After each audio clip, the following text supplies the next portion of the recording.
नमस्कार, आप देख रहे हैं डीडी न्यूज। आपके साथ मैं हूं गौरव श्रीवास्तव। तो चलिए बुलेटिन की शुरुआत करते हैं और सबसे पहले नजर डालते हैं इस वक्त की हेडलाइंस पर। विकसित भारत यात्रा के लिए प्रधानमंत्री ने युवा शक्ति को दिखाई राह। विकसित भारत यंग लीडर्स डायलॉग में भारतीय युवाओं की क्षमता को सराहा। कहा, आर्थिक, सामरिक, सामाजिक और सांस्कृतिक रूप से सशक्त होगा विकसित भारत।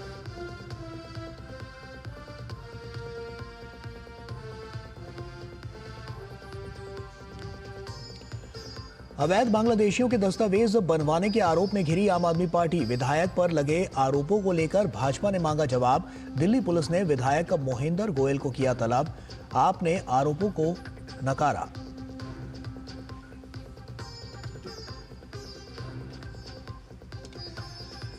महाराष्ट्र भाजपा अधिवेशन में केंद्रीय गृह मंत्री अमित शाह का संबोधन। कहा, शरद पवार और उद्धव को जनता ने दे दिया जवाब। धोखा और विश्वासघात की राजनीति करने वालों को घर बिठाया। दिल्ली विजय से होगी 2025 की शुरुआत।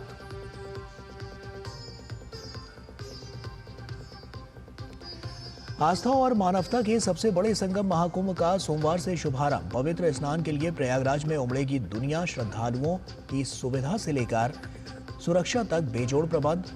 सीएम योगी आदित्यनाथ ने बताया सनातन के गौरव का पर्व।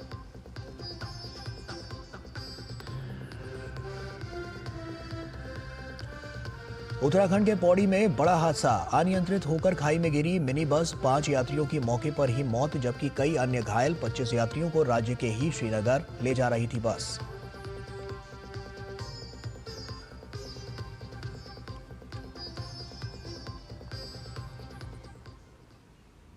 और आइए अब शुरुआत करते हैं। प्रधानमंत्री नरेंद्र मोदी ने आज देश के युवाओं को राजनीति में आने के लिए प्रेरित करते हुए कहा कि राजनीति अपने विचारों को लागू करने का सबसे शानदार माध्यम बन सकती है। प्रधानमंत्री ने आज राष्ट्रीय युवा दिवस के अवसर पर दिल्ली के भारत मंडपम में आयोजित विकसित भारत युवा नेता संवाद में हिस्सा लिया तो विकसित भारत के लक्ष्य को हासिल करने के लिए युवाओं को मंत्र भी दिया। हमारे हर फैसले की कसौटी एक ही होगी। हर फैसले की कसौटी क्या? जब हमारी नीति की भावना एक ही होगी क्या? तो दुनिया की कोई भी शक्ति हमें विकसित होने से नहीं रोक पाएगी। हर देश के इतिहास में एक समय आता है जब वो क्वांटम जंप ले सकता है। भारत के लिए ये मौका अभी है। युवाओं के सामर्थ्य से देश को विकसित बनाने का आह्वान प्रधानमंत्री नरेंद्र मोदी ने भारत युवा नेता संवाद कार्यक्रम में किया। उन्होंने कहा कि 2047 में जब भारत विकसित हो जाएगा तो इसका सबसे ज्यादा फायदा आज के युवाओं को होगा। उन्होंने कहा कि किसी भी देश को आगे बढ़ने के लिए बड़े लक्ष्य तय करने ही होते हैं।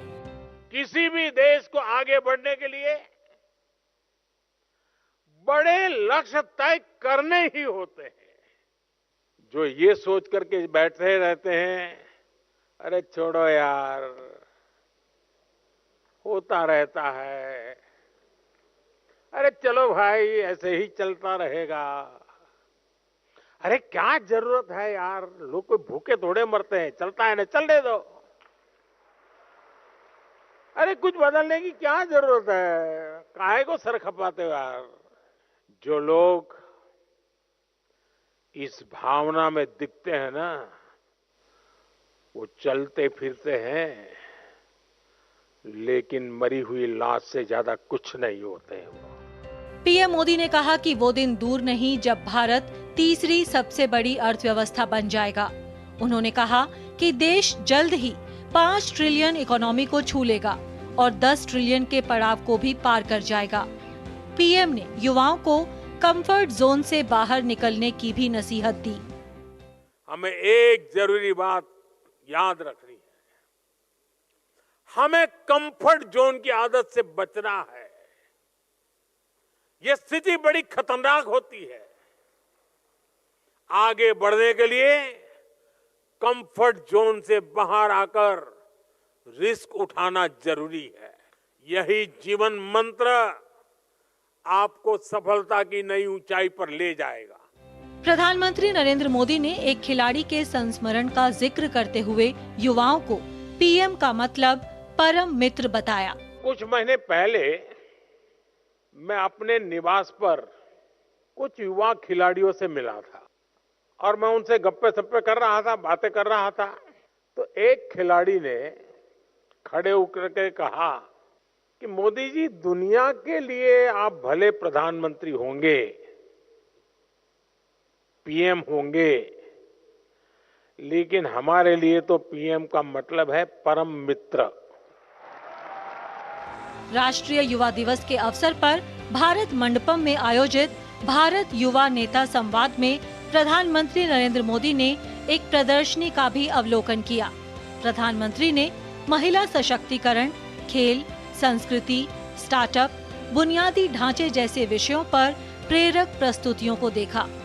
उन्होंने विकसित भारत का अर्थ समझते हुए कहा कि यह आर्थिक, रणनीतिक, सामाजिक और संस्कृत रूप से सशक्त भारत है। इस विकसित भारत में कमाने और सीखने के भरपूर अवसर होंगे। ब्यूरो इनपुट्स के साथ सुचित्रा, डीडी न्यूज, दिल्ली। और विकसित भारत युवा नेता संवाद कार्यक्रम में युवाओं ने प्रदर्शनी के माध्यम से अपने रचनात्मक विचार प्रदर्शित किए। वहीं प्रधानमंत्री मोदी ने इस प्रदर्शनी का अवलोकन किया और इन युवाओं से बातचीत की। प्रधानमंत्री से मिलना और अपने विचारों को प्रस्तुत करना इन युवाओं के लिए गौरव का पल रहा। प्रदर्शनी में हिस्सा लेने वाले ऐसे ही युवाओं से बात की हमारी संवाददाता सुचित्रा ने। इस वक्त हमारे साथ हैं हैदराबाद के कुछ युवा जिन्होंने नेशनल यूथ फेस्टिवल में एग्जीबिशन में हिस्सा लिया और प्रधानमंत्री ने भी इनकी एग्जीबिशन को विजिट किया था। किस तरह का आपका पूरा अनुभव रहा? प्रधानमंत्री ने विजिट किया और अपने इसके बारे में कुछ बताइए, टॉपिक के बारे में। बहुत अच्छा एक्सपीरियंस था, अनुभव था। लोग उन्होंने आके बहुत ज़्यादा इनकरेज किया, उन्होंने सपोर्ट किया कि ऐसा कुछ पहली बार हो रहा है जो इंडिया में, तो उन्हें काफ़ी अच्छा लगा। उन्होंने कहा आगे करते रहिए और युवाओं को आगे जाने के लिए उन्होंने प्रोत्साहन दिया। हमारा 5 किलोमीटर क्रायोजेनिक इंजन है जो इंडिया में फर्स्ट टाइम हमने एक रिकॉर्ड टाइम में डेवलप किया, टेस्ट किया विद इन 5 मंथ्स एंड हम इसको बहुत जल्दी अपनी VTVL में टेस्ट करने वाले। VTVL is like a vertical take off and landing vehicle which will going to actually use in the reusable rockets like which we going to like developed it very soon and test it in some few months. इस वक्त हमारे साथ हैं doctor Swapna Verma जिन्होंने बीमारी मुक्त भारत का अपना आज प्रेजेंटेशन दिया। किस तरह का रहा आपका पूरा अनुभव और बीमारी मुक्त भारत प्रेजेंटेशन के बारे में बताइए। बहुत बहुत धन्यवाद आपका।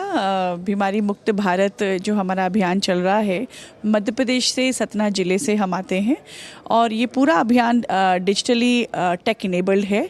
इसमें हम लोगों की कम्युनिटी वाइज मास हेल्थ स्क्रीनिंग करते हैं, डिजिटल हेल्थ प्रोफाइल बनाते हैं, फैमिली ट्री चार्ट को भी हम नज़र में रखते हुए, जिससे आने वाले उनके परिवार में जो फिजियोलॉजिकल या पैथोलॉजिकल जो चेंजेस हो रहे हैं उसको किस तरीके से जीवन शैली में सुधार करके दिया जाए तो उनकी बीमारियों को हम रोकथाम कर सकें और जेनेटिक प्रोफाइल बनाकर हम उनके आने वाले 10 सालों में जो परिवार जिन चीज़ों से पीड़ित हो सकता है उससे उन्हें बचाने की कोशिश कर रहे हैं। आज हमें बहुत ही प्राउड महसूस हो रहा है बिकॉज आई होप कि हम जैसे युवाओं के लिए जो कुछ कर रहे हैं अपनी मातृभूमि में, अपनी भारत माता के लिए, उसको रिकॉग्नाइजेशन मिलना इतने बड़े प्लेटफॉर्म पे, ये हमारी प्रधानमंत्री मोदी जी की श्रेष्ठता है। और I don't know how to explain but I am so proud that we are born in this country and we are known as Bharti. Ramya, tell us something about your startup. Awesome. Thank you so much. I am the founder of Marbles Health. Marbles Health is a brain health company and we make safer, effective solutions for different psychiatric conditions and neurological disorders. So today the biggest weapon we have in the age of AI is our own body. And in our body, the most important organ for us is our brain. Unfortunately, today in India, 1 in 5 people have some or the other neurological or psychiatric disorder. And ये बढ़ती ही जाएगी अभी because with all of the world in the state that it is in. The solutions today are only psychiatric medication and we know कितनी side effects होती है उनकी and they're not even that effective. Despite all of these problems, it's a $1 billion market just in India today of psychiatric medication. Here, our innovation is to create more scalable technology that's safer and more effective than medication. Swami Vivekananda और महर्षि महेश योगी की जयंती पर आज सांस्कृतिक एकता और राष्ट्र निर्माण की प्रेरणा का उत्सव मनाया गया। इस अवसर पर नई दिल्ली के doctor Ambedkar international conference centre में आयोजित कार्यक्रम में भारत के पूर्व मुख्य न्यायाधीश VN खरे, महामंडलेश्वर पशुपति सच्चिदानंद महाराज, स्वामी चक्रपाणी महाराज और कई अन्य गणमान्य लोगों ने भाग लिया। कार्यक्रम के दौरान उन्होंने समाज के सभी वर्गों और विशेषकर युवाओं से स्वामी विवेकानंद के आदर्शों को अपनाने की बात कही।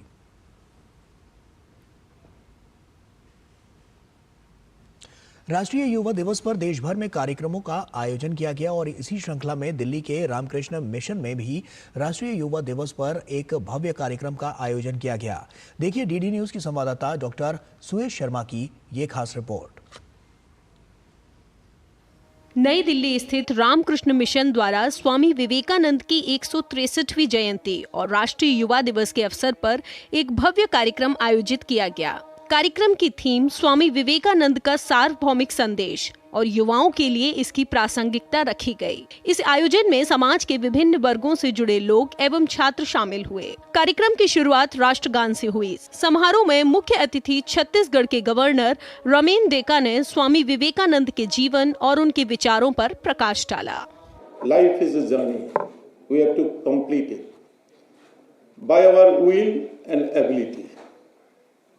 The problem of youths of our generations, new generation, they copy. Don't copy. Develop your intellect itself. कार्यक्रम में विशिष्ट अतिथि के रूप में गृह मंत्रालय के सचिव आशुतोष अग्निहोत्री, नई दिल्ली से सांसद बांसुरी स्वराज, पूर्व DG Uttar Pradesh doctor Vikram Singh, NC ने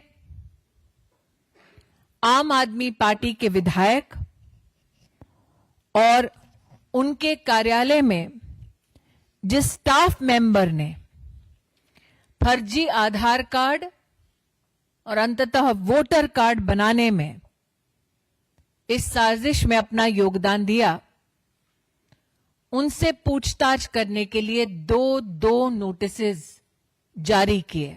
जो इस फर्जीवाड़ में शामिल हैं, न वो 2 नोटिसेस पाने के बाद भी जांच एजेंसी के सामने प्रस्तुत नहीं हुए।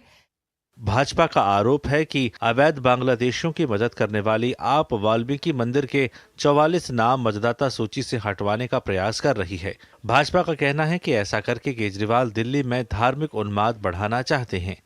अरविंद केजरीवाल की घटिया सोच यहीं खत्म नहीं होती। पहले पूर्वांचल भाई बहनों को गाली देते हैं, अब भगवान वाल्मीकि के मंदिर पर प्रहार करते हैं और अब देखिए उस वाल्मीकि मंदिर के पास एक मजार है जहाँ 60 वोट हैं। अब्दुल मोहम्मद अफजान, अब्दुल सुभाष, सलमा सुभान, किसी एक भी वो वोटर वहाँ नहीं रहता, लेकिन उनके वोट काटने के लिए अरविंद केजरीवाल नहीं लिखेंगे।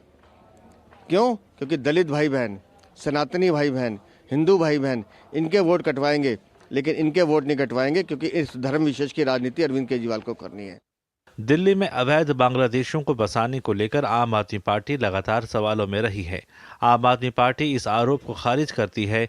दूसरी तरफ आम आदमी पार्टी का जवाबी आरोप है कि मतदाता सूची से बहुत से नाम हटाए गए हैं। हालांकि अपने आरोपों को लेकर उसने अब तक कोई सबूत पेश नहीं किया है। Bureau report, DD news. और वक्त यहाँ पर एक छोटी सी ब्रेक का हो गया है, जल्द हाजिर होता है। अज सारे मोहल्ले हाजी, खुशियों दी तुम्बी बाजी, हर स्वाद दिले चटकारे, नचदे ने सारे बाजी। लोड़ी दी बधाइयां, अज मिलके जश्न मनावांगे। लोड़ी दियां लख लख बधाइयां। हो असली मसाले सच NDH। जब धरती चीर कर निकलता है लोहे का पत्थर और मिलता है मोंगिया के जोश से, फिर तपता है, पिघलता है और बनता है फौलाद। अब होता है सरिया सारी खूबियों के साथ। मोंगिया स्टील, मजबूत देश का मजबूत सरिया। वाह! जब जब पशु आहार लेते हो 150 बचा ही लेते हो ना। कोई कमाल नहीं करते हो, उसकी बयात को खतरे में डालते हो, यही करते हो। तभी कहते हैं दिल से खिला, सिर्फ कपिला, देश का नंबर 1 पशु आहार। पेमेंट फेल, लेकिन पैसे तो कट गए। गई मेरी मेहनत की कमाई। हो जाएगी भरपाई, चिंता मत कर मेरे भाई। अगर डिजिटल ट्रांजैक्शन फेल हो जाए और अकाउंट से पैसे कट जाए तो बैंक समय से पैसे लौटा देगा, वरना कॉम्पनसेशन का है प्रावधान। नहीं तो आरबीआई के ओम्बुड्समैन को शिकायत करें आप। या बिल, मेरी फीस। आरबीआई कहता है जानकार बनिए, सतर्क रहिए। रिटायरमेंट प्लानिंग के लिए तेरा एसआईपी के बारे में क्या ख्याल है? रिटायरमेंट अभी तो पूरी लाइफ बाकी है यार। पर तुझे नहीं लगता अगर रिटायरमेंट के बारे में अभी से नहीं सोचे तो आगे जाके प्रॉब्लम होगी? पर रिटायरमेंट के बारे में सोचना क्यों है इतना जरूरी? जब तक आप रिटायर हो जाएंगे महंगाई काफी ज्यादा बढ़ जाएगी और आपकी इनकम वो तो रुक ही जाएगी। इसीलिए आज ही म्यूचुअल फंड्स में एसआईपी शुरू कीजिए और हर महीने थोड़ा थोड़ा करके धन इकट्ठा कीजिए एक कंफर्टेबल रिटायर्ड लाइफ जीने के लिए। अधिक जानकारी के लिए अपने वित्तीय सलाहकार से परामर्श करें। LIC म्यूचुअल फंड द्वारा निवेशक शिक्षा की एक पहल। म्यूचुअल फंड निवेश बाजार जोखिम के अधीन है। योजना से संबंधित सभी दस्तावेजों को ध्यान से पढ़ें।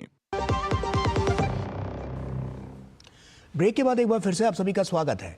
महाराष्ट्र के शिरडी में भारतीय जनता पार्टी का 2 दिवसीय राज्य स्तरीय अधिवेशन आयोजित किया गया। केंद्रीय गृह मंत्री अमित शाह ने अधिवेशन के समापन सत्र को संबोधित किया और इस अवसर पर उन्होंने उद्धव ठाकरे और शरद पवार पर निशाना साधा। महाराष्ट्र की जनता ने तय कर दिया है कि एकनाथ शिंदे की शिवसेना ही बाला साहब ठाकरे की शिवसेना है और अजीत पवार की एनसीपी ही सच्ची एनसीपी है, वो तय कर। और जिन्होंने धोखा और विश्वासघात की राजनीति शुरू की वो शरद पवार जी, और अंतिम धोखा जिसने दिया वो उद्धव ठाकरे जी। दोनों को घर पे बिठाने का काम महाराष्ट्र की जनता ने किया है। महाराष्ट्र की जनता ने फिर से एक बार मोदी जी की विकास की राजनीति को उस पर ठप्पा लगाने का काम किया है। महाराष्ट्र की जनता ने फिर से एक बार सनातन संस्कृति और हिंदुत्व को महाराष्ट्र मानता है, इस पर ठप्पा लगाने का काम किया है। तमिलनाडु राजभवन ने विधानसभा के हालिया सत्र को संबोधित न करने के राज्यपाल RN रवि के फैसले को मुख्यमंत्री MK स्टालिन की ओर से बचकाना बताए जाने की आलोचना करते हुए रविवार को कहा कि इस तरह का अहंकार ठीक नहीं है। राजभवन ने X पर पोस्ट किया, थिरु MK स्टालिन का दावा है कि राष्ट्रगान के प्रति उचित सम्मान और संविधान में निहित मौलिक कर्तव्यों को निभाने पर जोर देना बेतुका और बचकाना है। पोस्ट में कहा गया है कि अपने असली इरादे दिखाने के लिए उन्हें धन्यवाद। उन्होंने दिखा दिया कि वो उस विचारधारा को मानते हैं और उस गठबंधन के नेता हैं जो भारत का एक राष्ट्र के तौर पर सम्मान नहीं करता और संविधान को स्वीकार नहीं करता। ऐसा अहंकार ठीक नहीं है। राजभवन ने कहा है कि कृपया ये ना भूलें कि भारत माता सर्वोच्च है और उसकी संतान की संविधान में सर्वोच्च आस्था है। वे इस तरह के निर्लज्जतापूर्ण अपमान को बर्दाश्त नहीं करेंगे। आस्था और मानवता के सबसे बड़े संगम महाकुंभ का सोमवार से शुभारंभ हो रहा है। महाकुंभ को लेकर केंद्रीय मंत्री अश्विनी वैष्णव ने वरिष्ठ अधिकारियों के साथ समीक्षा बैठक की और इस दौरान उन्होंने विभिन्न भाषाओं में एक बुकलेट लॉन्च की, जिससे महाकुंभ में आने वाले श्रद्धालुओं को रेलवे से जुड़े मामलों में आसानी होगी। रेल मंत्री ने बताया कि महाकुंभ को लेकर 3 साल से तैयारियां चल रही थी। साथ ही उन्होंने जानकारी दी कि देश के अलग अलग हिस्से से आने वाले लोगों के लिए 12 भाषाओं में रेलों से संबंधित जानकारियां उपलब्ध करवाई जाएंगी। महाकुंभ के लिए इस बार 13,000 से ज्यादा स्पेशल ट्रेनें चल रही हैं। महाकुंभ के लिए पिछले 3 वर्षों से करीब करीब तैयारियां चल रही है रेलवे में। कुल मिला के करीब 5,000 करोड़ रुपए के काम हुए हैं। इसमें स्टेशंस के काम, कई लाइंस की डबलिंग, गंगा जी पे नया पुल, कई जगह प्लेटफॉर्म्स आगे और ज़्यादा बढ़ाए गए, नए स्टेशंस बने, फुट ओवर ब्रिजेस में एक स्टैंडर्ड 12 मीटर का बहुत अच्छी डिज़ाइन बना के नए फुट ओवर ब्रिज बने। कुल मिला के सारी तैयारियों को, एक तो साइट पे वॉर रूम्स हैं जो कि प्रयागराज जंक्शन स्टेशन पे बड़ा एक वॉर रूम है, कुछ दिनों पहले गया था मैं उसको देखने के लिए भी, और वैसा ही एक रेलवे बोर्ड के अंदर आज एक वॉर रूम नया, ये वॉर रूम 24/7 महाकुंभ के पूरे पीरियड के दौरान चलेगा। और जैसा आप जानते हैं कि 13,000 स्पेशल ट्रेन इस बार चलाई जा रही है। 12 भाषाओं में एक बुकलेट लॉन्च की गई जिसमें सारी बेसिक व्यवस्था है, और जो अनाउंसमेंट्स हैं वो भी सारे के सारे 12 भारतीय भाषाओं में होंगे। उत्तराखंड में श्रीनगर के पौड़ी में दहल चौरी के पास एक दर्दनाक हादसे में 5 लोगों की मौत हो गई। एक बस अनियंत्रित होकर लगभग 100 मीटर खाई में गिरने से यह हादसा हुआ है और इस दुर्घटना में 17 लोग घायल हो गए हैं। जानकारी के अनुसार दुर्घटनाग्रस्त बस GMO कंपनी की थी जो पौड़ी से दहल चौरी की ओर जा रही थी। बस में कुल 22 लोग सवार थे।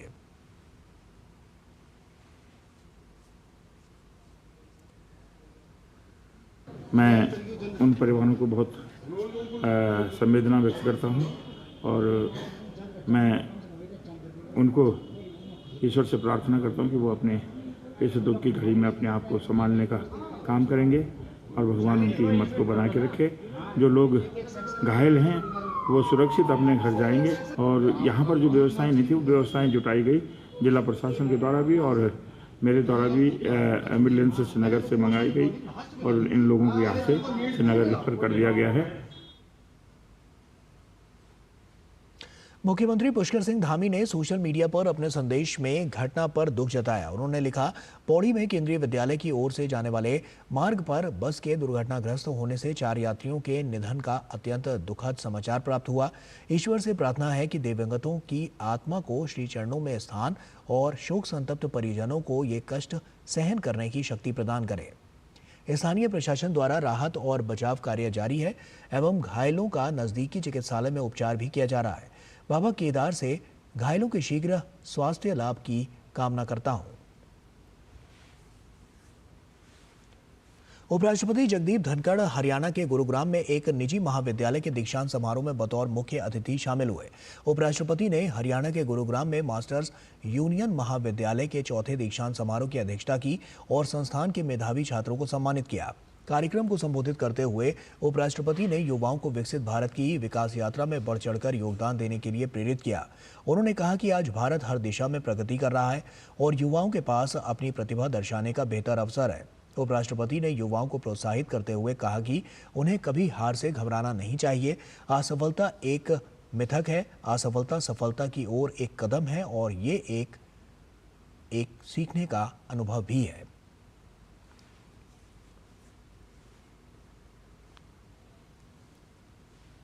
Failure is not to distract you or depress you or to keep you away from your pursuit. Never ever, boys and girls, have fear of failure. Experiment कीजिए, इनोवेटिव रहिए, आगे बढ़िए, फेलियर मत रखिए। और वहीं राष्ट्रपति द्रौपदी मुर्मू ने लोहड़ी, मकर संक्रांति, माघ बिहू और पोंगल की पूर्व संध्या पर देशवासियों को शुभकामनाएं दी हैं। राष्ट्रपति ने अपने संदेश में कहा कि लोहड़ी, मकर संक्रांति, माघ बिहू और पोंगल पर्वों के शुभ अवसर पर मैं देश विदेश में रह रहे सभी देशवासियों को बधाई और शुभकामनाएं देती हूं। ये त्यौहार हमारी समृद्ध सांस्कृतिक विरासत के प्रतीक हैं और अपने साथ उत्साह और आनंद लेकर आते हैं। भारत के विभिन्न क्षेत्रों में विविध रूपों से मनाए जाने वाले ये त्यौहार प्रकृति के साथ प्रेम और जुड़ाव का संदेश देते हैं।